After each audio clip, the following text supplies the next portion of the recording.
नमस्कार, good morning. मैं ओम प्रकाश मेहरा आज आपको बीए पार्ट फर्स्ट राजनीति विज्ञान के पेपर भारतीय राज्य व्यवस्था टॉपिक हमारा जो पूर्व में चल रहा है आरक्षण की राजनीति। हमने आरक्षण की राजनीति के बारे में टॉपिक की चर्चा की। हमने यह बात निश्चित की कि भारतीय समाज व्यवस्था में दुर्बल वर्ग, अनुसूचित जाति, जनजाति, पिछड़ी जातियां, धार्मिक दृष्टि से दुर्बल तथा आंग्ल भारतीय समुदाय के लिए जिन व्यक्तियों का प्रशासन के हर क्षेत्र में भागीदारी नहीं थी, उस भागीदारी को निश्चित करने के लिए आरक्षण की व्यवस्था की गई, संवैधानिक प्रावधान किए गए। अब दुर्बल वर्गों के जो संवैधानिक प्रावधान किए गए, ये भारतीय संविधान के अध्याय 16 के 13 अनुच्छेद, अध्याय 16 के 13 अनुच्छेद 330 से अनुच्छेद 342 तक व्यवस्था की। अनुच्छेद 330 से 342 तक जो व्यवस्था की गई, उसको दो भागों में व्यवस्था की गई। एक तो आंग्ल भारतीय समुदाय संबंधित व्यवस्था, जो अनुच्छेद 331 और अनुच्छेद 333 में व्यवस्था की गई। दूसरी थी अनुसूचित जातियों तथा अनुसूचित जनजातियों से संबंधित व्यवस्था। तो जो आंग्ल भारतीय समुदाय से संबंधित व्यवस्था थी, उसके लिए दो प्रावधान किए गए। एक तो केंद्रीय तथा राज्य विधानसभाओं में संरक्षण, दूसरा सरकारी सेवाओं में विशेष सुविधाएं। सरकारी सेवाओं में जो विशेष सुविधा की बात थी, वो अब संविधान के अनुच्छेद 331 में की गई। और आंग्ल भारतीय केंद्र तथा राज्य में जो संरक्षण की व्यवस्था थी, अनुच्छेद 333 में की गई। जो आंग्ल भारतीय समुदाय के लिए सरकारी सेवाओं में विशेष प्रावधान था, वो वर्तमान में हटा दिया गया। दूसरा हमारा जो टॉपिक था अनुसूचित जातियों तथा अनुसूचित जनजातियों से संबंधित व्यवस्थाएं। अनुसूचित जातियों तथा जनजातियों से संबंधित सरकार ने क्या व्यवस्था की संविधान में, ये हमारे लिए महत्वपूर्ण बिंदु था। इसमें क्या था, दो प्रकार की जातियों को शामिल किया गया था। एक तो अनुसूचित जाति और एक अनुसूचित जनजाति। अनुसूचित जाति वो जाति थी जिसको सामाजिक रूप से भारतीय समाज व्यवस्था द्वारा वर्षों से अछूत समझा जाता था। उसे ऐसे कामों में लगाया जाता था जिसमें मेला ढूंढना, झाड़ू देना, मर्द पशु उठाना, चमड़ा उतारना, चमड़ा सोना, इस प्रकार के जो हीन कार्य थे, जो अच्छे कार्य नहीं थे, उन कार्यों से संबंधित लगाया जाता था। अनुसूचित जनजातियां वे जातियां हैं जो ऐसे क्षेत्रों में रहती हैं जिसमें भौतिक विकास नहीं हुआ है, जहां सभ्यता तक नहीं पहुंच पाई। ऐसी जो जातियां थी अनुसूचित जनजातियां, उनका कार्य था राहगीरों को लूटना, चोरी करना। अब ये दोनों जातियां हैं, इन दोनों जातियों को सामाजिक व्यवस्था में राष्ट्रीय धारा में लाने के लिए जो सरकार ने, जो संविधान निर्माताओं ने विशेष प्रावधान किए, उन प्रावधानों की बात करते हैं। ऐसे प्रावधान कौन कौन से किए, देखिए हमारा टॉपिक है अनुसूचित जाति, अनुसूचित जातियों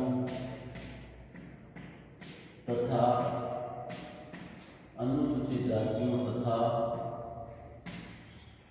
अनुसूचित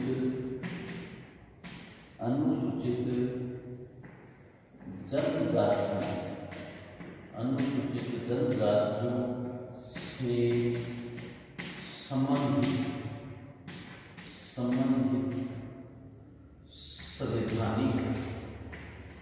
संबंधित संवैधानिक प्रावधान।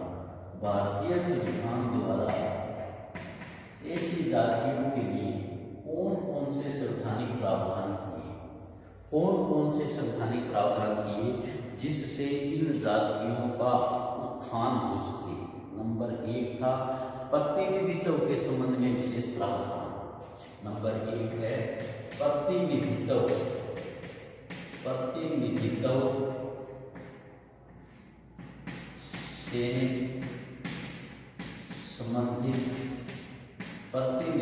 से संबंधित विशेष प्रावधान। प्रतिनिधित्व मतलब केंद्र तथा राज्य विधानमंडलों तथा स्थानीय संस्थाओं में प्रतिनिधित्व। संविधान में अनुसूचित जातियों और जनजातियों को जनसंख्या के आधार पर स्थान आरक्षित करने की व्यवस्था की।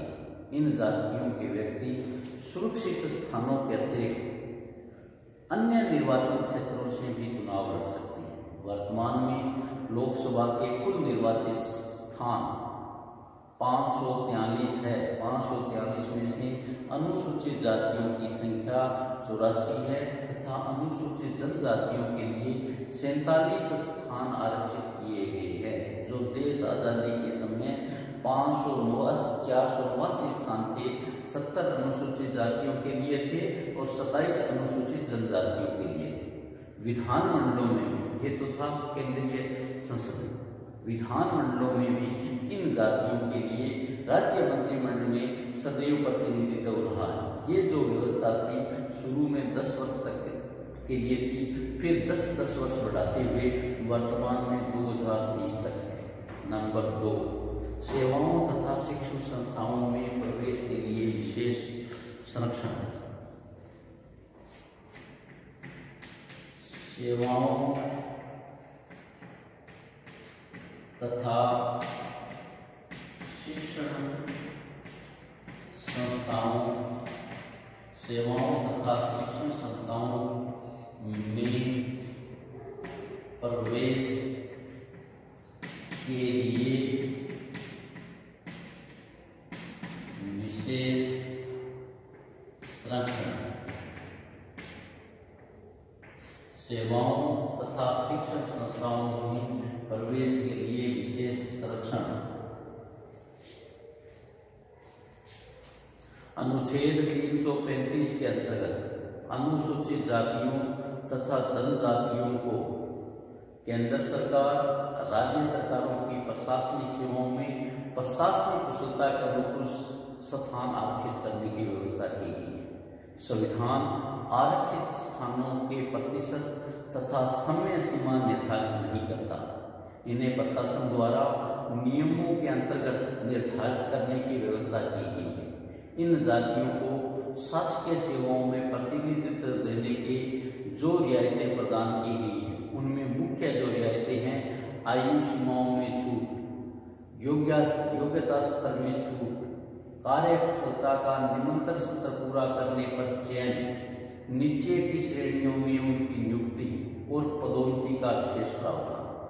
1950 में गृह मंत्रालय द्वारा पारित प्रस्ताव के अनुसार अनुसूचित जातियों के लिए 12 अनुसूचित जनजातियों के लिए 12.5% तथा अनुसूचित जातियों के लिए 16.2% स्थान आरक्षित करने की व्यवस्था की गई।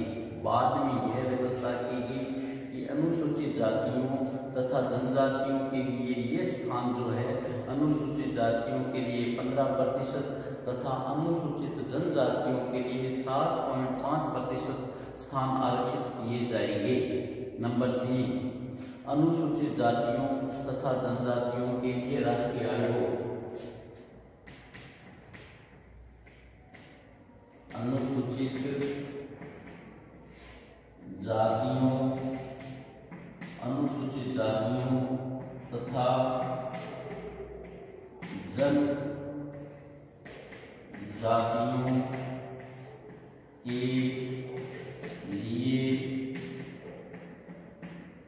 राष्ट्रीय आयोग। अनुसूचित जातियों तथा जनजातियों के लिए राष्ट्रीय आयोग।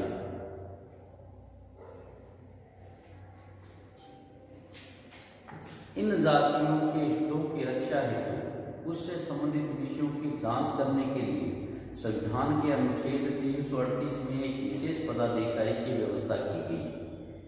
इस अधिकारी की नियुक्ति राष्ट्रपति द्वारा की जाती थी। इस पदाधिकारी के अंतर्गत कुछ क्षेत्रीय आयुक्तों की नियुक्ति की व्यवस्था है।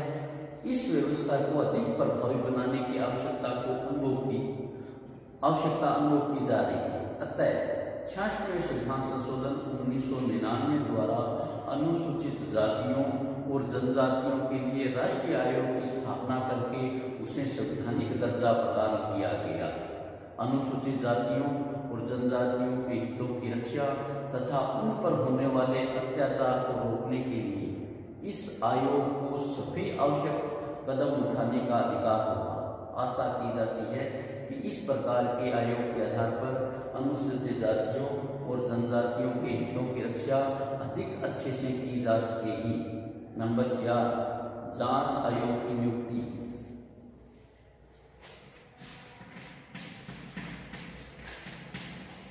जांच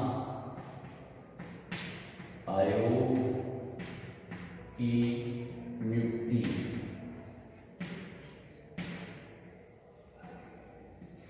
जांच आयोग की नियुक्ति संविधान के अनुच्छेद 340 के अंतर्गत यह व्यवस्था की गई है कि राष्ट्रपति 2 आयोगों की नियुक्ति करेगा।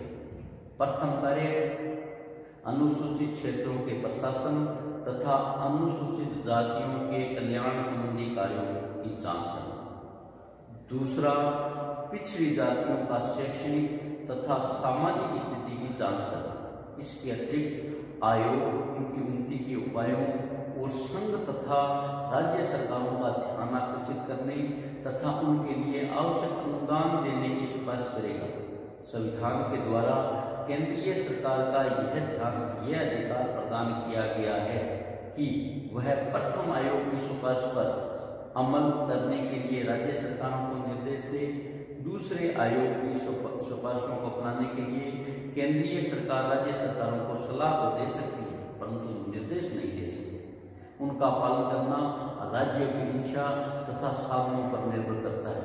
आयोग द्वारा तैयार किए गए प्रतिवेदन संसद के दोनों सदनों के सम्मुख प्रस्तुत किए जाते हैं, जिसमें यह स्पष्ट हो जाता है कि सरकार ने इन जातियों की उन्नति के लिए क्या क्या कदम उठाए।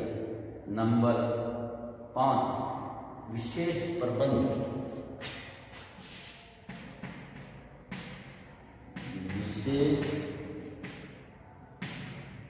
प्रबंध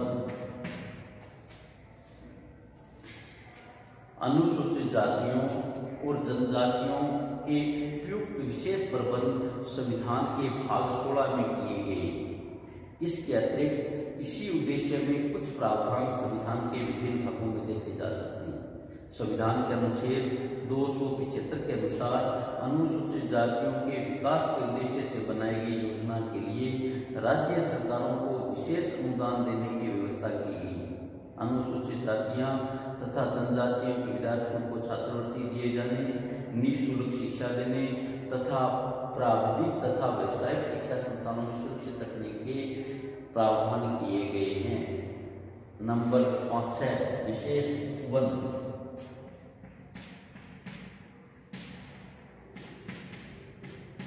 विशेष उपबंध अनुसूचित जातियों तथा जनजातियों की व्यवस्था के लिए की स्थिति में सुधार करने के लिए विशेष उपबंध की प्रावधान किया गया है।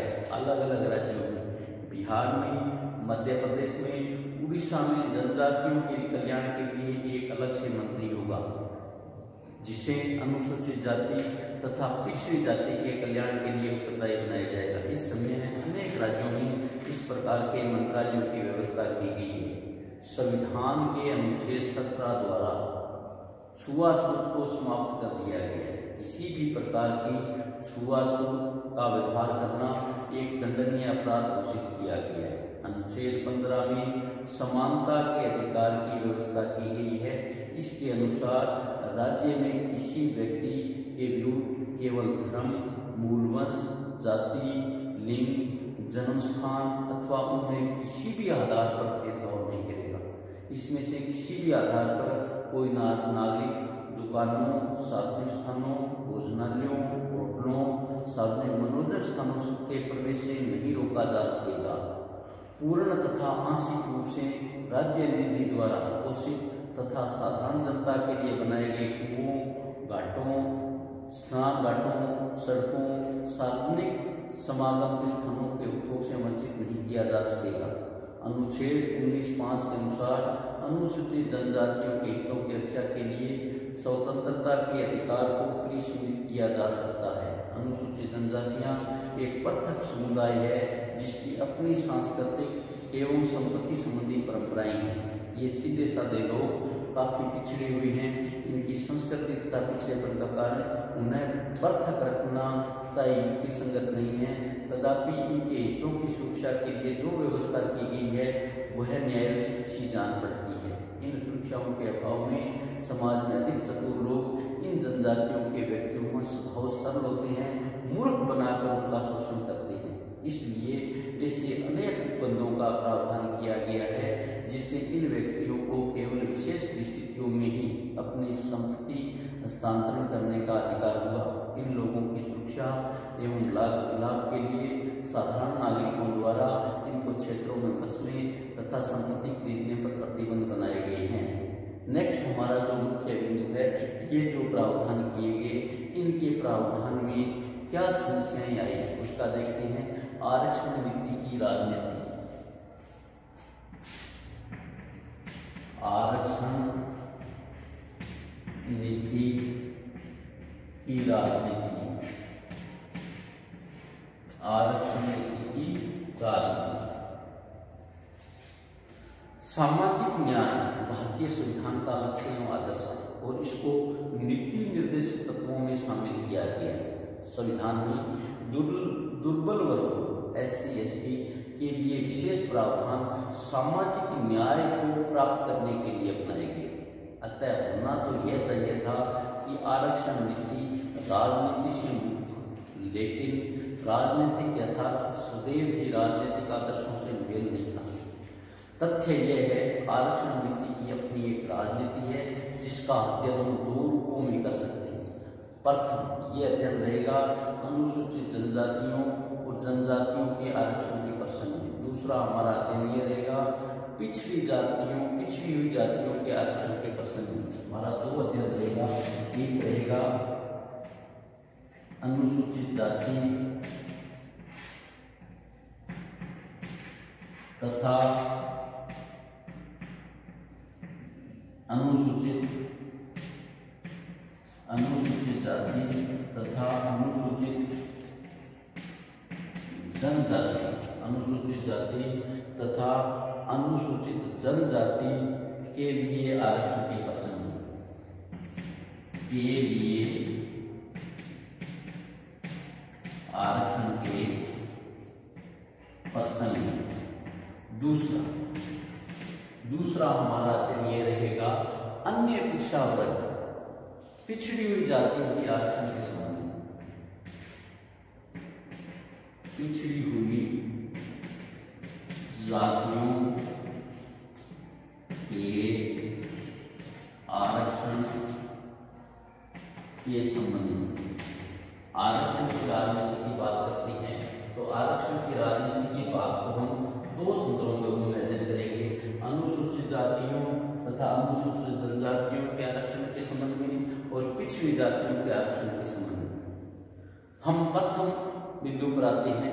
भारत की संविधान सभा द्वारा अनुसूचित जातियों तथा जनजातियों के आरक्षण की व्यवस्था के प्रसंग में सामान्यतः कोई विवाद नहीं था। संविधान द्वारा इन जातियों के लिए 10 वर्ष तक प्रतिनिधित्व सभाओं में आरक्षण की व्यवस्था को सर्वसम्मति से अपनाया गया है। इस प्रकार इन जातियों को सेवाओं में विशेष दावों की व्यवस्था को सर्वसम्मति से अपनाया गया था। इसके लिए कोई समय सेवा से निर्धारित नहीं की। यानी दो बातें थी कि स्थानों में आरक्षण से संबंधित तो 10 वर्ष था और सेवाओं में आरक्षण से संबंधित कोई सीमा निर्धारित नहीं थी। 8वें संविधान संशोधन द्वारा प्रतिनिधि सीमाओं में जो संशोधन था 1970 तक तथा 23वें संविधान संशोधन 1969 द्वारा 1980 तक पर भारतीय संसद में सर्वसम्मति थी। लेकिन 8वें दशक के अंतिम वर्षों में इस प्रकार भारतीय समाज में मतभेद आने लगे। यद्यपि राजनीतिक दलों की उचित नीति यही रही कि इन जातियों के लिए आरक्षण की अवधि को बढ़ाया जाना चाहिए, लेकिन जनता के एक वर्ग का विचार था कि 30 वर्ष की अवधि पर्याप्त है। इन जातियों को अधिक लंबे समय तक आरक्षण का प्रावधान नहीं रखा जाना चाहिए।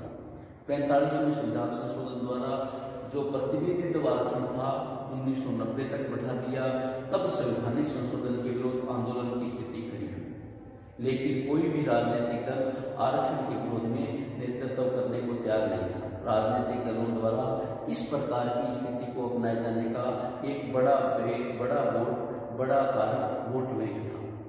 अनुसूचित जातियां और जनजातियां लंबे समय एक दल विशेष का वोट बैंक रही है।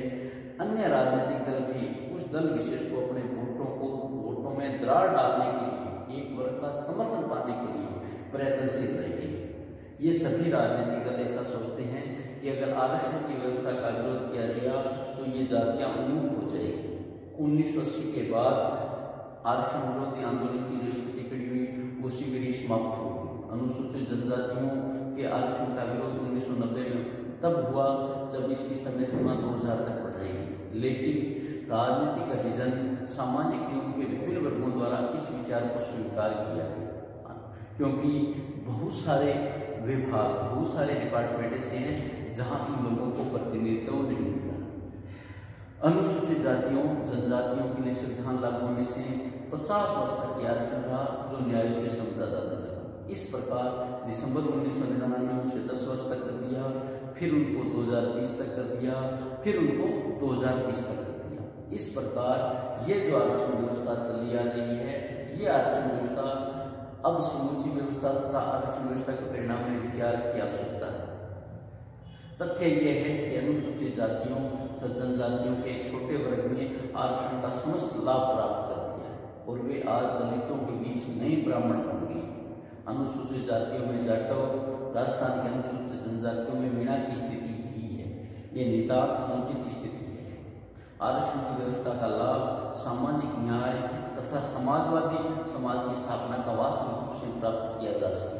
इस दृष्टि से विभिन्न राजनीतिक दलों, समाज के संप्रांत जनों द्वारा इस व्यवस्था में संशोधन के सुझाव दिए। संशोधन के सुझाव क्या दिए?